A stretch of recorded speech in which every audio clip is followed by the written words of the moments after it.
Well, your phone is gone again.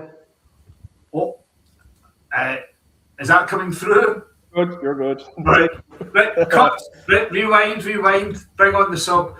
Welcome to Trinity Tims once again. So we got a change in the menu tonight. James is off guard, is it? He's not available anyway, so you're not getting any history reminders. There's no book reviews, no antique analogies. You'll just need to settle for Peter Kelly from the Celtic Collective. So delighted to be joined by Peter, and also still delighted to be joined by Eric, joining us from the south of Ireland. So it was a very routine win for Celtic. Not. It was a routine scoreline. It was the first time we've won by more than a goal since 10th of January against Dundee United. That's in SPFL matches. We have won a few cup ties, one in particular. It's been an interesting week again for Celtic. Just when you think you're getting a quiet week, we had Casper Schmeichel last night, just to upset everything. So it's a strange old time for us. But since we've got a special guest with us, we want to focus on Peter. So, Peter, can you give us a little update on activity at the Celtic Fans Collective over the last couple of weeks? No problems, Joe. Hello, guys. Hello, Joe. Hello, Eric. Hello, everybody that's watching. I think that most folk are aware that over the last few weeks, Joe, things have been pretty quiet on the collective side. Doesn't mean things are now going on in the background, but I think we're in a bit of a position where the team's doing actually pretty well just now. The league title's in the grasp, or it's probably in a better position than it was maybe say 2 or 3 weeks ago. So I think, and we're all, despite what some folk might suggest otherwise, every one of us want Celtic to win the league. So I think at this point in time, it's just I wouldn't say there's a truce being called or anything, but we're just taking as all the fans are. We're just taking it game by game. So we see where we are this weekend, and we just take it as it is. You know, there is a discussion coming up pretty soon with the collective steering group around the setup of the steering group and the sort of a more stable long-term setup, because we've got to remember the steering group and the collective was set up pretty quickly. When we think back to last September, it was set up in the space of a couple of weeks, and we started getting things done pretty quickly as well. From the first meeting that we had in Gracie's back in I think it was early September. There was match actions, late arrivals going into the stadiums, various actions taking place, balls in the park up at Dundee, boycotts, marches before the game, speeches and demonstrations, and involvement in various BBC Scotland news programmes and things like that, or sports programmes, and one famous occasion. So there's been things we've tried to do things as well as we can over a short space of time, but we realise that this is not. It's never good.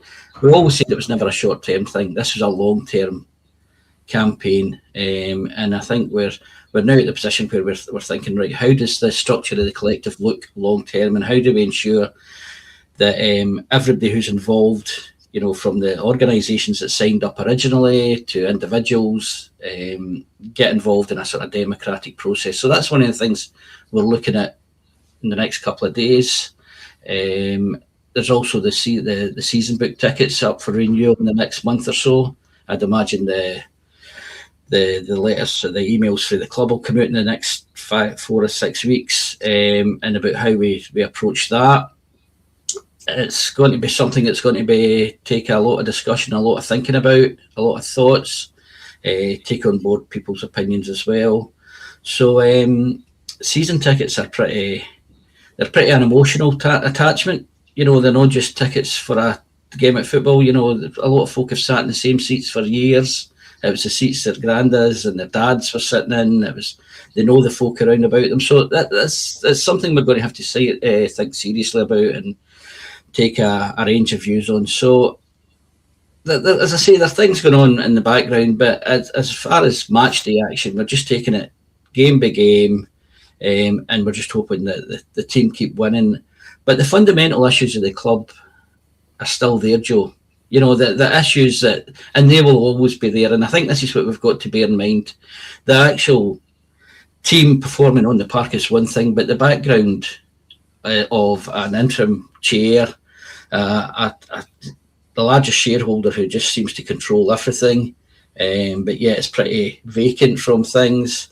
A chief executive who does nothing, it would seem, appears nowhere. And it was interesting that it was Brian Wilson that came out last week to talk about the Ibrox game, the cup game. I don't know what our chief executive does for his nearly £1 million a year. We've got a manager situation where I don't know if Martin's going to stay or if he wants to stay. And we've got a first team and a squad who's going to have to get almost reconstructed. So the issues are still there. It's going to be a big summer, and I think the collective are going to play a big part, and there's a big role still coming. But for this moment in time, there are things in the background. We're just going game and game, and we'll keep everybody informed. Absolutely. No matter what results are going on, it doesn't change the structure and the issues at Celtic.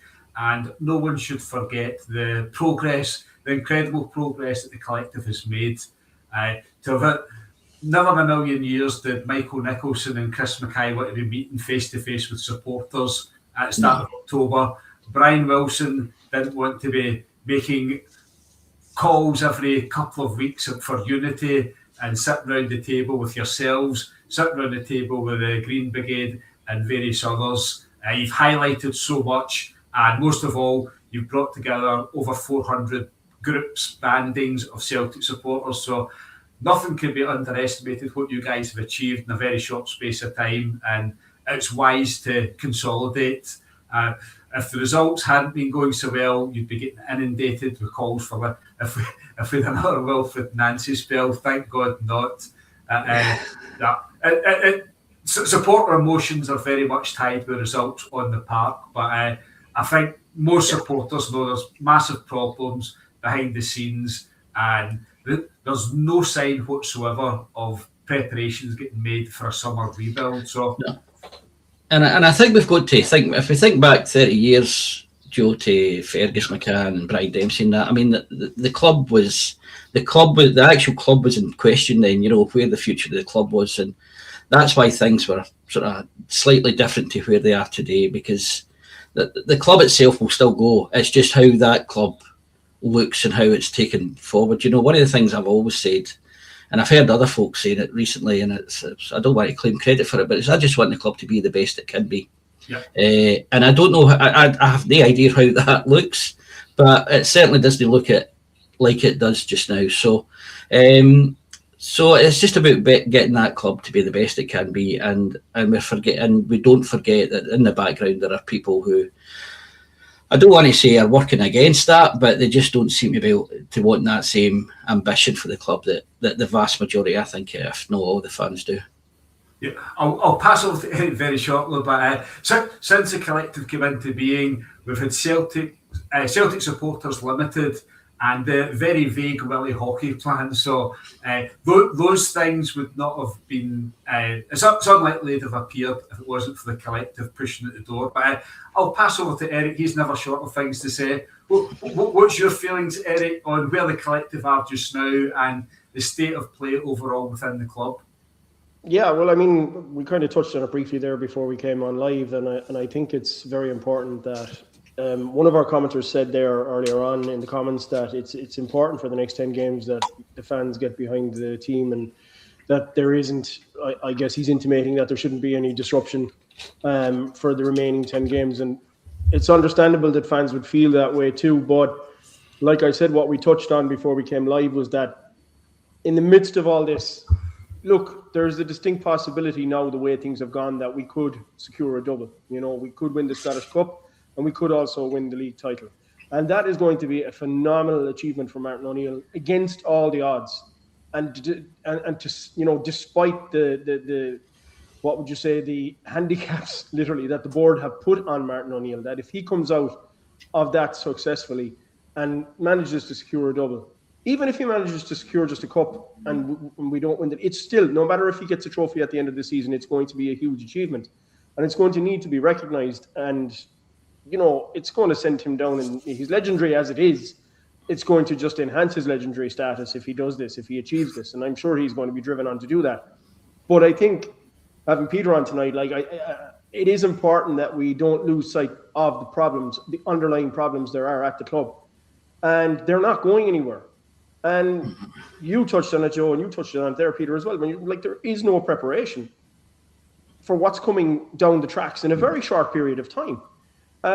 We have 6 loanees. What's going to happen with them once they go? That's a big chunk of the squad that's probably either going to return to their parent clubs, or we're going to have to try and negotiate to get some of them to stay. You'd surely like somebody like Julian Araujo to stay at the club, but are the club going to even pay the kind of money that Bournemouth might be looking for a player like that? So the lack of preparation, it just to me seems to smack of rabbits in the headlights still, and that's always the way it's been.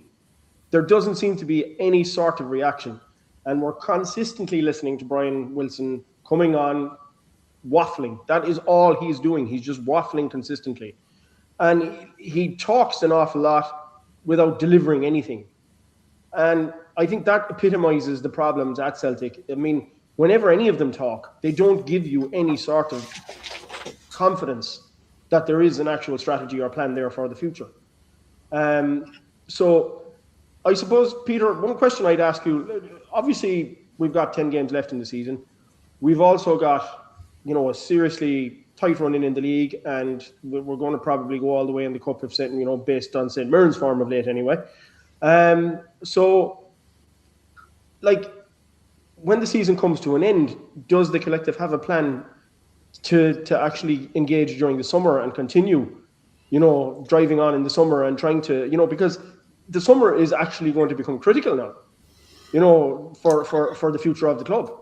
And it's a World Cup summer as well, Eric, and all that's involved in that. Yeah, I mean, absolutely, and this is why I say, until the fundamental issues of the club are firstly recognised by those in the club, and then we deal with it. The collective will be there and will always be there, and so I mean, we won't take a sort of a summer break or a post-season break or anything like that. We're always going to be there, and as I said earlier, we're looking at and we're thinking about how we structure the collective in a more sort of open, democratic, and accessible way for the members. Because since I think the last time we spoke, we've got a website up now as well, and we've asked folk to sign up to that. So we've got thousands new members, and we need to think about how we include these individuals as well as the supporters groups, the podcasts, the blogs, and that type of thing. So the collective, and in a funny way, as the season comes to an end, the work of the collective gets busier, because we need to sort of think about how, and even once the hopefully touch wood that we get a change in the regime, there is still going to be a role there for a fans group of some kind, whether that's a fans advisory board or a sort of part of the decision making, or a NED type role or something for the fans. So there is something still to be done, and there's still work to be done, and there's still discussions to be had. So the work of the collective will go on as long as fans are happy with us taking things forward, and for as long as Celtic are there, there'll be a role for the fans to play in that as well. So nothing stops come the summer. But just to go back to your point about Eric, Martin O'Neill there, Eric, I think this team under Martin O'Neill is capable of doing anything, and I think it's been almost miraculous how he's delivered Celtic into the position we're currently in. I feel a lot more confident about a league win than I did say about 3 or 4 weeks ago, and I certainly think a cup win's no beyond us at all. And I think I think would be quite easily seen as favourites for the cup, and a cup and a league double in this season, the off seasons, would just be absolutely remarkable stuff, and that would be down to Martin O'Neill, and just what he's brought to the club. And I think you're right. I think I don't know if he wants to continue after the summer. I don't know if he's physically he wants to. He's not a young man anymore. So and it must be taking a lot out of him personally. So I think whenever he goes, he should be carried shoulder high out by the fans, because what that man's done for this club is just amazing. Peter, he should be carried out shoulder high by the board. He has come to their rescue. Something Absolutely. incredibly. A couple of more recent points, Peter. You had the meeting. It was delayed by Brian Wilson for a week so as he could bring executives with him. The executives were hiding in a cupboard in the next adjoining room. So we've had that. And also the very fuzzy story from Willie Hawkey. We're 3 weeks on from Willie Hawkey's announcement and there's still no detail on it. Have you had any contact with Willie Hawkey? Is there any understanding what that's all about? We were as surprised as you were, Joe, about to hear it, and certainly it came out the blue for us, and I'm not aware of Willie having any contact with anybody in the collective beforehand. It was a weird one, particularly when he announced it and where he announced it, because I think it was on that, is it a PLZ or something, radio or whatever it was? It was Go Radio just before. Go Radio, aye. Just before the Stuttgart away match. It seemed. Aye, and it just seemed, if it'd been on maybe one of the bigger channels, you would maybe have taken it seriously if it'd been on Radio Scotland or something like that. But I don't think Go Radio is one of the serious media players. I don't know. Personally, I don't listen to it. I couldn't even find it wherever it would be. So it just seemed a bit a strange, weird one. The Brian Wilson meeting was a bit. Now, I'll be honest, I wasn't at that meeting, but obviously the collective was represented. It had originally been planned and been the week prior to that, but we were asked to hold back because of the agenda was really something that the executive would need to be involved in. And when it actually came to the meeting, the chief executive officer, the chief financial officer, they weren't to be seen. So in the minutes we issued our minutes from that, the club have still never issued their minutes. We did go back to them and, we did want to get a joint minute issued like we did with the first meeting in October, but the club were just they just didn't seem to want to have any haste in that at all. So we put out the minutes that we put out, and as I say, they've still not issued anything. It's a bit of a strange one. And again, going back to that about the Brian Wilson, or somebody mentioned the Brian Wilson interview last week, and I just repeat, why is it Brian Wilson that's coming out in front of these interviews? Where's our chief executive? Why? Surely that's his role, to represent the club, because Brian Wilson is just an interim. He's an interim chair, and if somebody said he sounded like a politician and said nothing, well, that's exactly what he is. That's what politicians do. They say lots but don't actually say anything. So it's just a total. I don't think they care, to be honest with you, Joe. I think they think. Well, I think they'll go away. I mean, going back to Martin O'Neill, their interview. The Martin O'Neill. Their job that they want Martin to do is win the league, and then we'll all forget about it.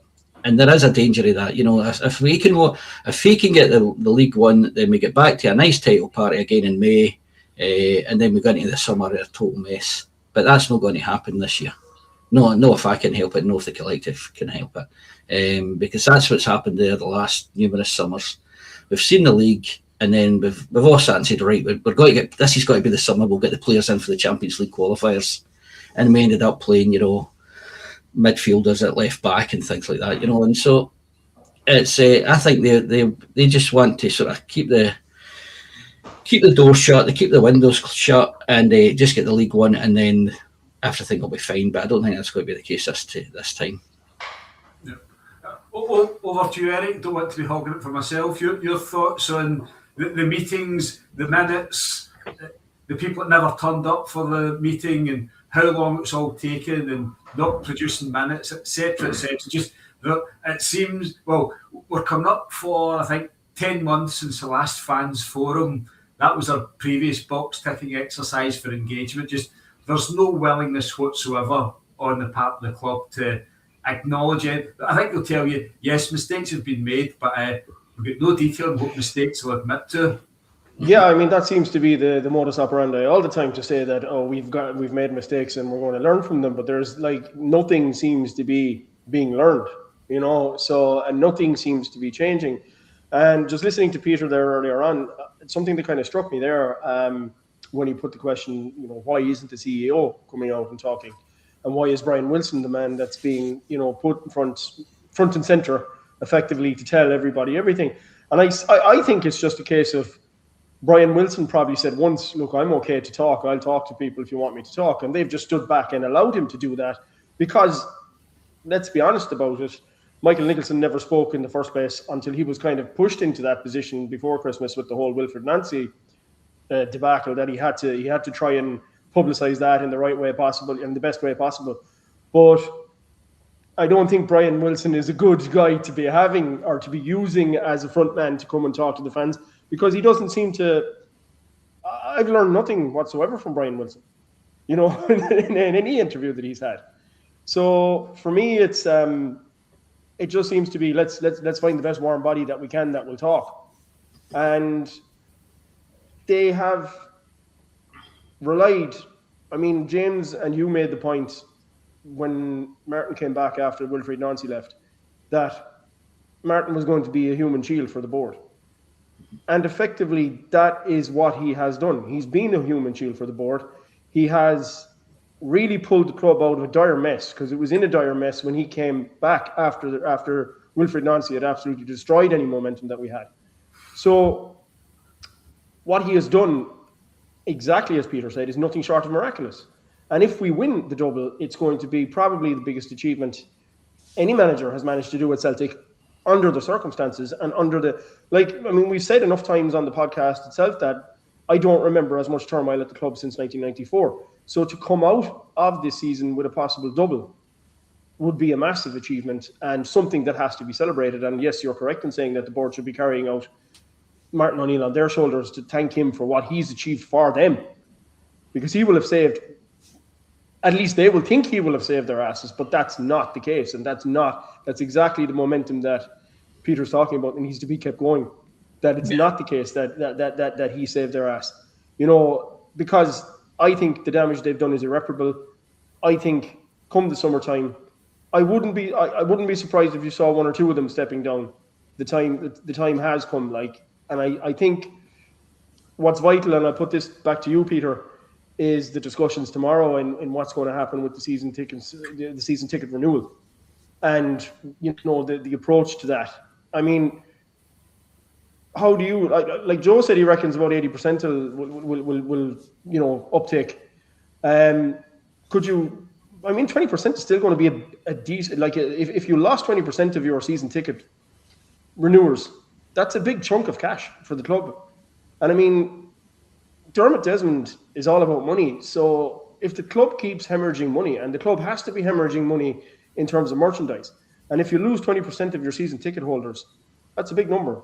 So I mean, 20% with that would be roughly equal to about 10,000 season tickets, which would be easily filled by the mythical waiting list that they were all told about. But I think, as we said, Derek, you know, it's a very much an emotional thing for people with season tickets, and you know, you're appealing to people's emotions almost. You're appealing almost to their heart as much as their brain, because you know you could not renew your season ticket and still, assuming that these 10,000 seats are they taken up, still buy week to week tickets, you know, but you wouldn't be guaranteed sitting in that same seat that you always sat and surrounded by the same folk that you were always surrounded with. And I think that's going to be the issue. It's as much about a heart, the decision for the heart as it is for the head here. You know, it's a huge social outlet as well. Oh, absolutely, it is. I mean, it is. It's as I say, that it's been folk going with the same people to the same seats and surrounded by the same folk for generations. You know, not just years, but generations in some cases. That is their seat. You know, that's the seat that they've always sat in. That is their seat. So it's. But then, you know, we were asking folk not to boycott the cup game, and again, that was an emotional thing that folk had to take a personal decision on. And I think that's all we can do, is we can only ask folk we can only make a suggestion, and then it's up to people to make their own decisions. And I don't think we want to criticise anybody who decides that whatever way they decide. I don't want to sort of criticise anybody for it, because it's an emotional thing. So and it's how we pitch that to fans. That could be, don't renew immediately, sort of hold off until as late as possible, or that could be one way of doing it. But I don't know. To be honest with you, it's not an easy thing to a question to ask people. So it's one of these things that we need to think about. It's one of the things, as I said earlier, this is when maybe the harder work starts with the collective. It's easy, as much as I'm saying it's easy to say, but it's easy to get folk to come in 12 minutes late to command the game, and that's what you do. It's that makes an immediate impact, but it's when you start to think about longer term and where we go next, that's when the difficult situations maybe arise and the difficult discussions need taking place. Yeah, and that's what we're here to do, so let's do it. Yep, and you've got access to active supporters. The supporters buses, they seem to be very important and a significant part of the collective. So it's nothing vague. It's not anything about long distance supporters or fans on podcasts or websites. It's guys that actually go, guys that have got season tickets, have had season tickets for a while. And you mentioned there's the emotional side of it, but for loads of folk, it's more than just sitting at the match. It's meeting their pals on the bus, all that side of it, meeting up before the match, going out after the match. So there's an awful lot involved there. And if you think of the supporters buses, a lot of them, the majority of folk that will be on the bus will be season ticket holders. That's, so, if you're then sort of impacted on that, you could impact a number of season supporters buses that would run on a week basis as well, and again, these supporters clubs have been going for decades, so it's a big question and it's a big ask of people. So, and how we ask it, we need to sort of be careful. We need to be appreciate people are not going to agree with us. Some folk, just will refuse point blank. So we just need to be careful about people's emotions here. Yeah, no, my 80% is guesswork. There's nothing mathematical about exactly, it. So I think 80% renew at the drop of a hat. Others might take a bit of persuading, but I mean, back in the COVID season, nobody was going to renew their season ticket. Everybody was full of anger.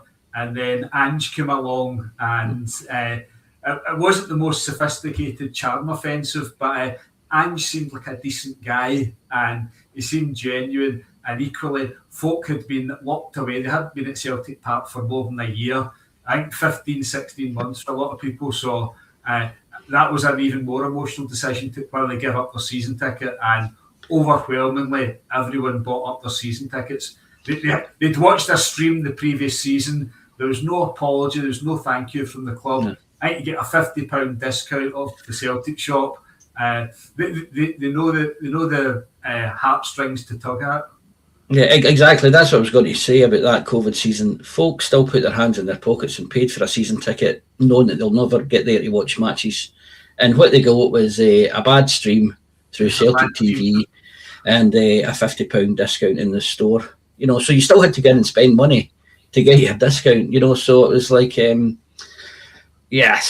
that they know that if nothing else, the club know their supporters, and that's why it will be a difficult ask for supporters. So, but yeah, that's one of the things we're going to be talking about, hopefully in the next few days.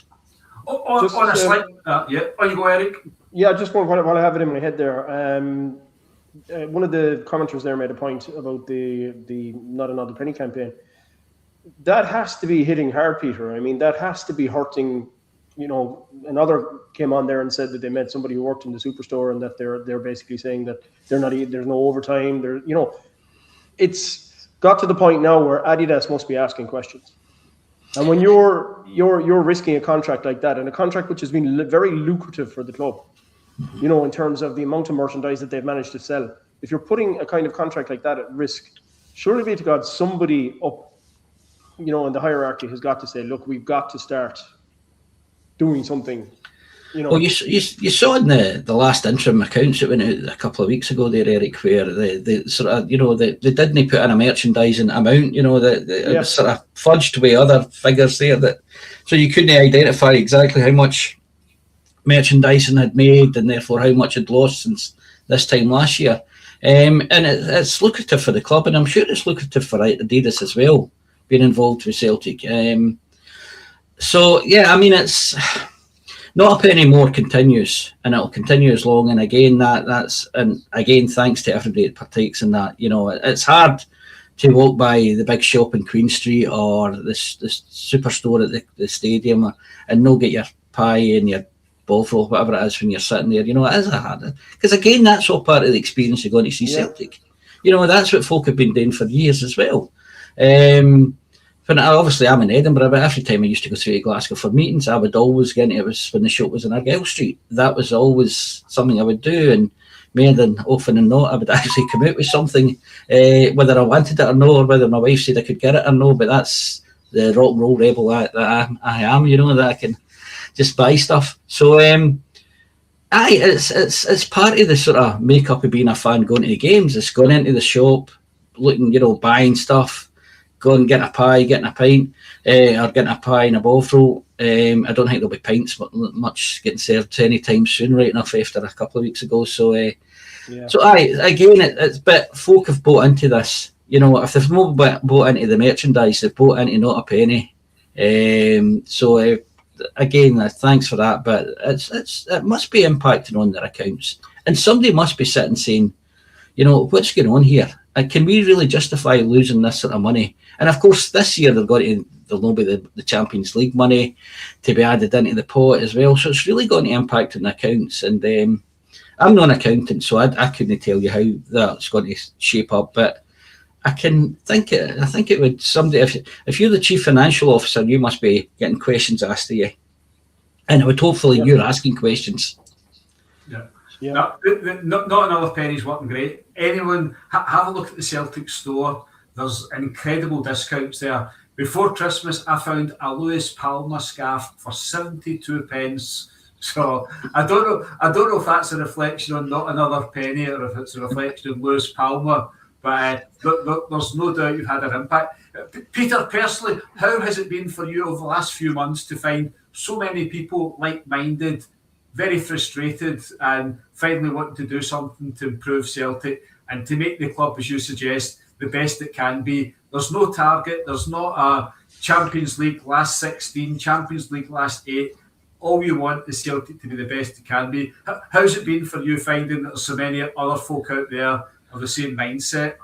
I don't think it surprised me, to be honest with you, Joe. I think it's always been there. I think, firstly, it's good to know that there's other folk like you, and that you're not the only one that's sort of sitting here thinking, am I the only one who think this isn't right somehow, that the potential of this club just isn't being totally realised here. So, yeah, I mean, it's the knowing that there's folk out there, and there's folk like yourselves who are quite happy to give you the time to come on and ramble my nonsense is really always appreciated. You know, that, you know, so I'm just the guy that's in this position. It could be any one of us. You know, it's just that I'm the fortunate guy here that can sort of take this forward and do my bit on behalf of the collective. But there's thousands of us, you know, all sitting out there who any one of us could step up. And because we've all, at the core is, we've all got the best intention for Celtic. And that is to be the best it can be. And you're right, Joe, it's not about being a quarter-finalist in the Champions League every 2 seasons. It's maybe not even been a semi-finalist in the Europa League or a finalist in the Conference League or something. It's just, what can we be? And let's just achieve that, and let's go for it, and let's try. And that's the issue I've got with the club, is they don't even seem to want to try. They're quite comfortable in being the wee world that is Scottish football, and just sit there and sort of, and yep, league wins are great, Mayday title days are great, but ultimately it's a big world out there. You know, there is a bigger world, and there's a lot more out there, and we could be all part of that. And in the past, Joe, guys maybe a wee bit older than ourselves remember the days for the early 70s, the late 60s and the early 70s, when Celtic were a genuine European team. You know, they were so, and even going back to Martin's first period, where teams like Bayern Munich would come and celebrate a 0-0 draw at Parkhead. You know, that's what Celtic can be. And I think we should be back there. And I think we should be aiming to be back there. So it's just knowing that there's thousands of us out there, you know, you're not alone. And I'm just a guy, I'm just fortunate, and for this moment in time, it's me, you know, but, you know, there'll be plenty behind me ready to take up the cudgel and take us forward. But just on that point, Peter, it is kind of ironic this season that after Dermot Desmond's son's, Ross Desmond's lecture at the AGM, saying and basically downplaying what ability we have in Europe, it's ironic what Bodo Glimt have gone on and done this season. It's like that flies in the face of exactly what Ross Desmond said. You know, I mean, a club with a fraction of the resources that we have, a stadium that holds 8,000 fans, have proven that with the right kind of management and the right kind of hierarchy at the club and the right kind of ambition, the sky is the limit. It's not always all about money. And Bodo Glimt have proven that. And we are a club with a much bigger stature than Bodo Glimt. And we should effectively be able to punch above the weight that we're punching at in Europe anyway. That it can be done. I think you're right, Eric. I think the danger with a team like Bodo Glimt, and it was like Rosenborg 20 or 30 years ago, remember us? These teams can come and they'll have a manager that just suits that type of team, and then they'll fly through the Champions League. But in 2 or 3 years, where will they be? Now, I don't know who Bodo Glimt. So you look at the team that beat them last night, Sporting Lisbon. Again, I don't think Sporting Lisbon are any bigger than Celtic. You know, and whether it's Sporting Lisbon or Benfica or Ajax or Eindhoven, you know, any of these clubs who can sort of get to that level. Bruges is the other example.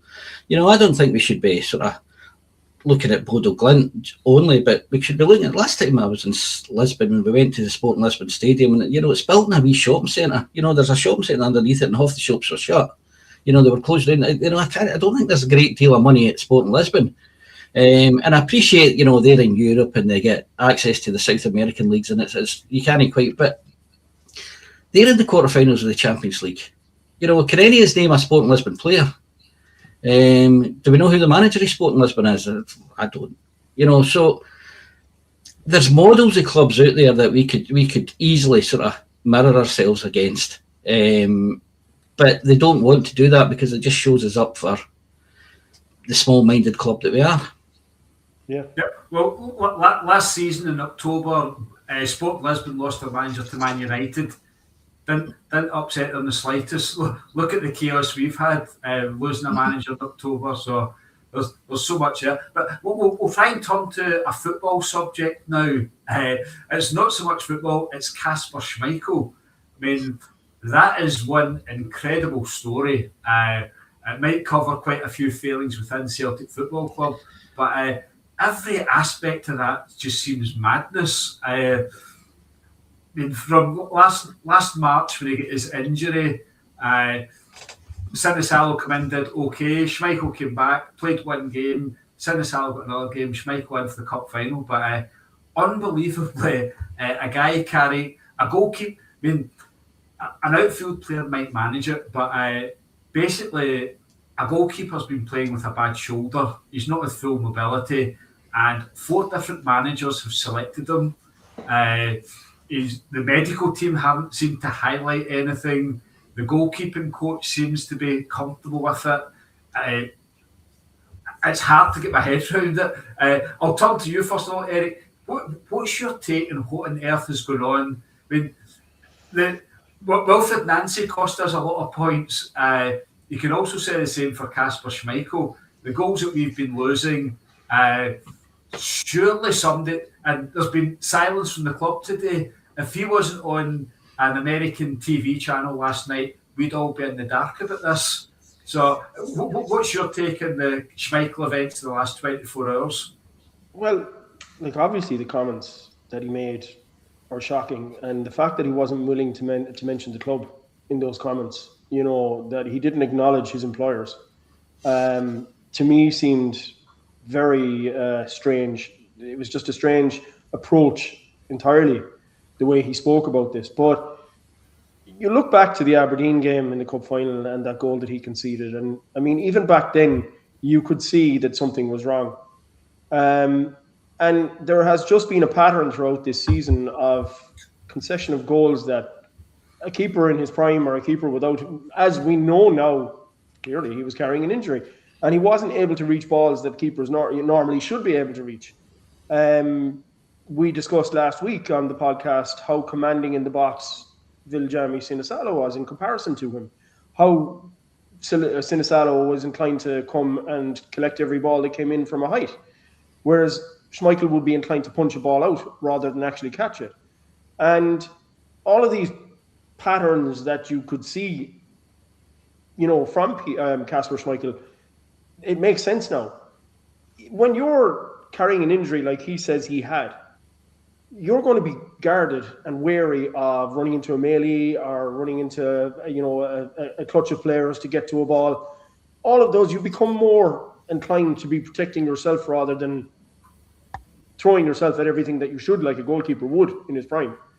So for me, it's just baffling because, like you said, I mean, how were the coaches not seeing what was going on? How were the managers? And even Martin seemed to be, to a degree, persistent in sticking with him, as his number one. You saw the mistakes against Stuttgart. They were very, very soft goals. So it must have got to the point in the Stuttgart game where Martin realised, look, there's something wrong here. It's gone too far now, so I have to make a change. And we haven't looked back since Sinisalo went in there. And Sinisalo has grown in stature and grown in ability, and he's got much, much better as time has gone on. I don't believe we're going to see Casper Schmeichel between the sticks again for Celtic after last night. I think that's something he wanted to get off his chest, but the way he did it was very strange to me. And Chris Sutton has been very critical of it today as well in the media, and rightly so. Because to be fair to Chris Sutton, he doesn't hold back when he calls bullshit when he sees it, and he's not impressed by it either. So the thing is, a lot of people are asking a lot of questions, but once again, and we go back to what we were talking about early on, we will get no answers. This will be another thing that will just be amongst a litany of things that get swept under the rug, and we won't hear any more about it. It'll be whatever way it's going to be dealt with, it will be dealt in the background, and we'll hear nothing about it. And we will be none the wiser as to why it was allowed to go on, as to why it escalated to the level that it did, and why a player who was, and many people said for quite some time in the last couple of months, a liability, was allowed to continue to play when we had a perfectly capable backup keeper who could have done a much better job and could have had us in a much better position right now if he had been between the sticks. So that's kind of my view on it. It's strange how it's been handled in the club. Two years ago, Joe Hart had a Celtic TV interview, and that's where he announced he was retiring, and it had quite a galvanising effect on the team. The team was a bit blown left, right and centre. It wasn't very focused, but there did seem to be a real push to make sure that Joe Hart never left Celtic as a loser after winning 2 titles with them, and he left with a third. And his send-off was one of the greatest send-offs any Celtic players had. But Peter, what's your take on it? It seems if somebody told you this time last night that you're about to get all this information coming out from a current Celtic player on an American TV channel without any reference to Celtic, even with the events of this season, this is a bizarre episode. I think Eric's saying he doubts he'll be back between the sticks. I doubt he'll ever be back at the club again, because I think it's just a really weird way to announce it. As you say, Joe, I was going to make the point that it's not like he announced it via Celtic. We've all seen these, he's had a great time, it's been a wonderful experience, but unfortunately he's going to have to retire. And he was quite upfront that he was using Celtic to ensure that he got into the Danish World Cup squad, so fair enough, but although it was all my compliments with Martin O'Neill earlier on, he's not infallible, he's not the Pope, so and he made a mistake. He has made a mistake, but he's not the only Celtic manager that's made the mistake around Schmeichel, and it was clear, if you think back to the Braga games earlier in the season as well, where there was the first goal they scored, I think, was a shot for about 30 yards, which was straight at him, but he couldn't lift his arms up high enough to keep it out, or he certainly didn't have the strength in the arm anyway to keep it out. And there's been a lot of similar shots where goals scored where shots have come in pretty close to him, and he's just not been able to get down. And it's more than an older guy just being a wee bit slower. There's obviously issues there, and you would think folk out at the club who are involved in, watching players day to day would have recognised this. And as you say, it's not as if Sinisalo isn't a good keeper. He's a good keeper. He's, whether they want to look at another keeper in the summer's another thing, but he's certainly a replacement that could have just fit it in there at any point. And it's interesting, Scales came out a couple of weeks ago or a couple of days ago with statements about how they're quite confident now about Sinisalo coming out and catching the balls that Eric was mentioning. And when your centre halves are coming out and saying that, you must think, we've all seen Celtic defences look shaky, and you have to wonder how much that was. Are they expecting Schmeichel to come out and take the ball, or they're expecting, and then he doesn't appear, and next thing they know, there's an attacker scored a goal and all that. So I thought Scales' comments were interesting as well, but I think it was just a weird thing for him to announce it on CBS football show or whatever it was. Been interviewed by his dad, of course, so and so these things are all set up, just. And not to mention Celtic, not to say it's unfortunate for the rest of the season, but it's just a another weird, bizarre story in a weird, bizarre Celtic season. Yep. That comment there, Joe, just the defence needs to trust the keeper. That's absolutely it.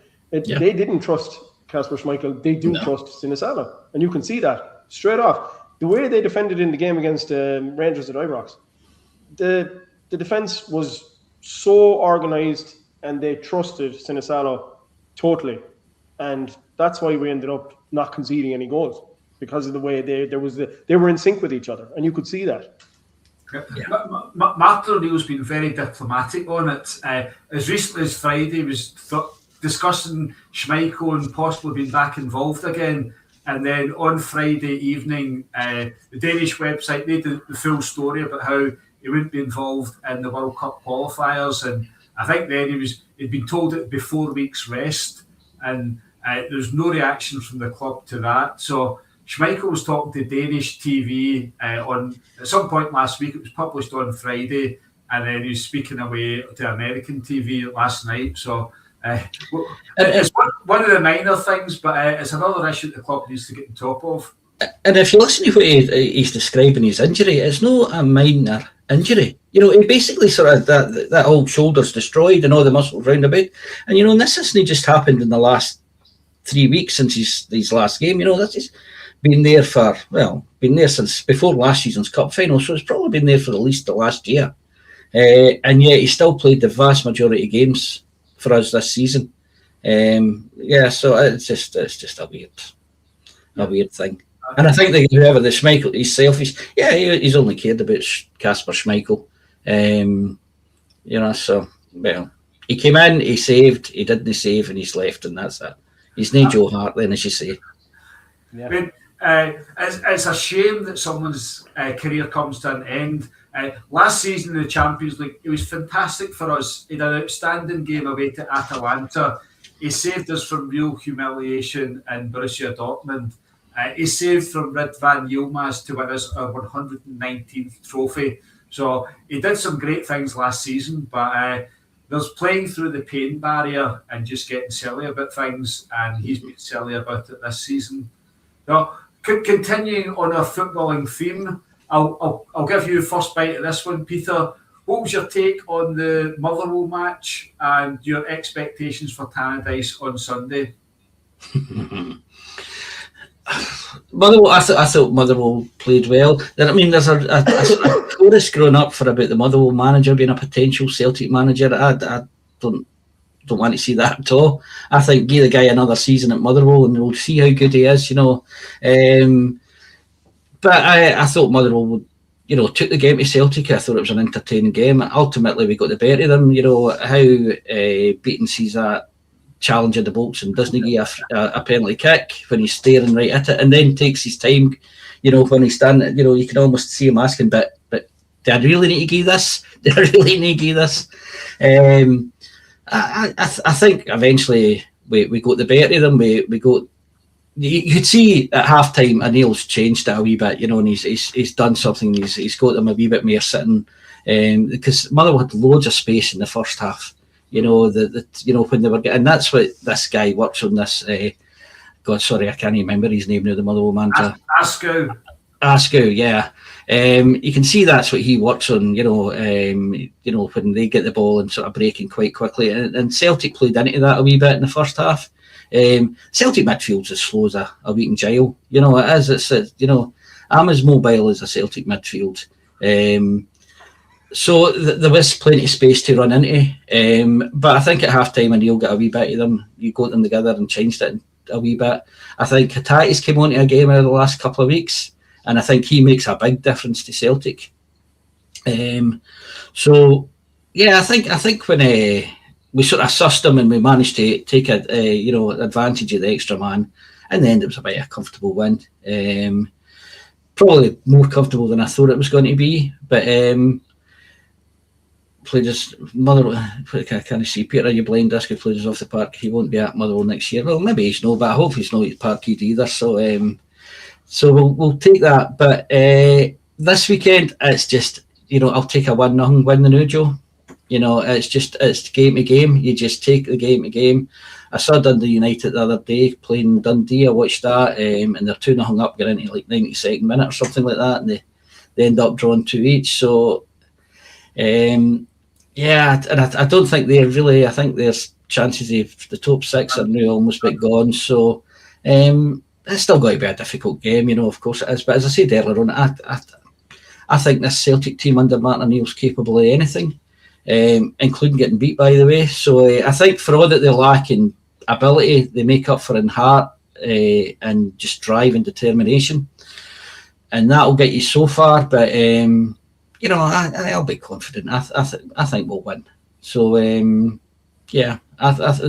league will still be on come the end of Saturday this weekend. Yeah, it's a vital one this weekend. There's an international break coming up. The last thing you want to do is go into an international break having lost some ground. But Eric, I've been on about it a few times.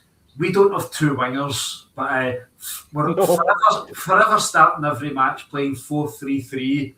Tannadice is a pretty tight park. Tunetke is not good enough. Well, Tunetke's not good enough to be starting. I don't know if he puts Maeda on the left and Schwankara starts through the middle, but surely it's time to switch to 4-4-2. But what was your take on the Motherwell performance, victory, turnaround, and your expectations for Dundee United? Yeah, I mean, when I saw the lineup for the Motherwell game, again, I probably had the same sentiments as you, Joe, in that I kind of asked the question to myself: would he ever just consider playing the 4-4-2? And I think the 4-3-3 setup played right into Motherwell's hands. It gave them the ability to have a lot of possession because we don't have capable wingers.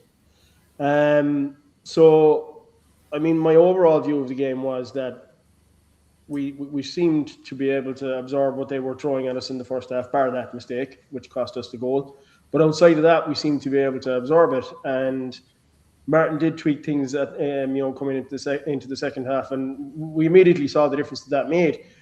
But one of the things that I did notice, and I was at my Celtic Supporters Club, and a couple of the other guys said it to me as well, I started to notice that Alex Oxlade-Chamberlain was pinging a lot of good balls around the place, long balls over the defence and that kind of stuff. And I kind of said to them, you're beginning to see flashes of what this guy is capable of. Now, we all knew that it was going to take him a while to get up to speed and get fit. And he's probably still not 100% yet, but you're starting to see flashes of what he can do. You're starting to see that level that he can, that kind of defense splitting pass that he can do over the top. And I think as he comes more into it towards the end of the season, if he can retain his fitness, we're going to start seeing what he can really do and how effective that's going to be for us in the running. So I took a lot of confidence from that. As regards to the performance of John Beaton, no shocks there. But as you know, Joe, I tend to look at the stats after the game and kind of I compare the fouls between both sides, and it was 10-10. Like it was level. And when you look, the possession stats were very close as well. It was 54% to 48, and Motherwell shaded it at 54%. But you saw a much more even game in terms of fouls and possession. And it goes back to what we were saying, in recent podcasts, where we were having 75% of possession, but we were the ones with most of the fouls. I think Scottish referees find it difficult when you have an almost even possession-based game. So they're that kind of game, it was harder for Beaton to be giving fouls more in favour of the opposition like he usually does. Yeah. So he struggled with that. But it was outside of the penalty, which was a blatant penalty. There was also the Thomas Chavanchara incident on the edge of the box as well, where Elliot, clipped the legs out from underneath him as well. And Beaton was right behind that again, just like he was behind the one involving Maeda. And he did nothing, absolutely nothing. And it's like, I think it gets to the point where Kevin Clancy was the VAR that day. And I think it gets to the point where Kevin Clancy is like, John, come on, go look at the monitor for that. You can't dismiss that. Go look at the monitor, And it feels like he, like as Peter alluded to, it feels like he almost has to be pushed to go and look at the monitor. And then he's scratching his head and he's almost got tears rolling down his face. Like, do you have to give this? He's looking for any excuse he can to get out of doing it, and he doesn't. He makes it blatantly obvious. But, I mean, the game was uncomfortable in the first half, and it became comfortable in the second half. And obviously the sending off made a big difference, and we kind of controlled the game thereafter. If you ask me about the Maeda tussle with who was it? Oh, Syed. He was all over. He was involved in everything. He was causing shit here, there, and everywhere. That guy, he's nitpicky. He nips at players a lot. That kind of, and he dives. And like, if you look at the replay of what happened with Maeda, he actually ran into the back of Maeda, and Maeda didn't even know he was coming, and he spun Maeda around. And I think it was the case then while he was on the ground, like he tried to then tangle his feet in Maeda's, and Maeda pushed him down and said, "Come on, man, give it a rest." And then loads of people were saying, "Oh, Maeda should have been sent off. That was a blatant red card and a 5-game ban." The Huns were saying, So you're never gonna all of the Huns were on Twitter saying that it's a conspiracy. All the refs are now favouring Celtic. I mean, John Beaton favouring Celtic, guys. Come on, I mean that's comical. But yeah, look, I think it was a more comfortable win than we'd normally be used to of late, and then. Dundee United, yeah, I mean they're shaky. They're shaky in defence. You could see that to concede the 2 late goals that they did against Dundee. If we play well, if we start well and we play well in that game, I think we should win it comfortably. I'm not saying it'll be a cricket score. It'll be like 2-0. I mean that's comfortable for us now. Anything, a win's a win. You take it. Yeah. But I think what you're saying about Oxlade-Chamberlain, Eric, is quite interesting because he's one of these guys. When you sit and watch him, and not just necessarily when he's on the ball, you just see that's a player. Because his movement and he's looking, where he's trying to hit the ball. You just know that's a player, and he's certainly be somebody that I would hope that keeps the fitness. And Celtic, that's one of the loans. Or the sort of short-term signs that I'd certainly be looking at trying to extend that with the two fullbacks after the season. Yeah, so having the two fullbacks, all the sort of shorter-term contracts that they've offered, they would be the two that I would be sort of trying to, whether they've got the money to do that or whether they'd be willing to spend that money is another thing. But certainly they'd be the three I'd be trying to sign up. Yeah. So, on the refereeing issues, we've got 18 referees have been involved in Premiership matches this season, and bizarrely, with Willie Collum in charge, we get John Beaton on the 1st of March at Ibrox and the 14th of March, Motherwell at home. We'd one league game in between, and that was on March the 4th, and we got Nick Walsh for that match. And guess who's in charge of the game on Sunday at Dundee United? Nick Walsh. So, Two referees getting Celtic matches within a fortnight. Nick Walsh had a pretty ropey game up at Aberdeen. The penalty Aberdeen got was very soft.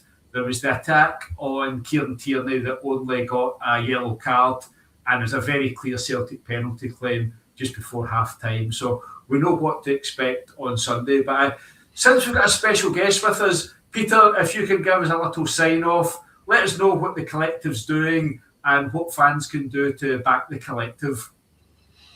No worries, Joe. I think if, as I say, just keep your eyes on social media. There's Twitter and a Blue Sky account. There's the website as well. Just keep your eyes on that. We'll hopefully be soon with plans for how we set up longer term. And as long as the team are winning, we'll keep supporting the team. We'll always support the team, but sack the board. Is that a good sign off? Support the team, sack the board, not another penny. I've got one final question for you, Peter. There's a screwball called Lawrence Donegan that's launching grenades from America. So can you confirm or not whether the Collective is just a front for real far left trots, SWP, that's Socialist Worker Party? Is that the case, Peter? Can you fess up to that? Indeed, that's us. Support the workers, down with the proletariat.